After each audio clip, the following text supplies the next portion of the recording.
ડભોઈ શહેર અને તાલુકા પંથકમાં ભૂંડોનો ત્રાસ વધી રહ્યો છે. દિન પ્રતિદિન ધીરે ધીરે ભૂંડોનો વધારો થઈ રહ્યો છે. રોડ પર ભૂંડો બેફામ બન્યા છે. ડભોઈ શહેર તાલુકામાં ભૂંડોનો આતંક દિવસે ને દિવસે વધી રહ્યો છે. રોડ પર એક બાઇક સવાર પોતાના ઘરે જતા દરમિયાન બાઇક સાથે ભૂંડ અથડાઈ જતા યુવાનને શરીરને ઈજાઓ પહોંચી હતી.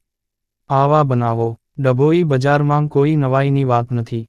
કારણ કે આવા બનાવો ઘણીવાર ડભોઈ ખાતે બની ચૂક્યા છે. આ બેફામ બનેલા ભૂંડોનો નિકાલ ક્યારે થશે તેવી ચર્ચાએ જોર પકડ્યું છે.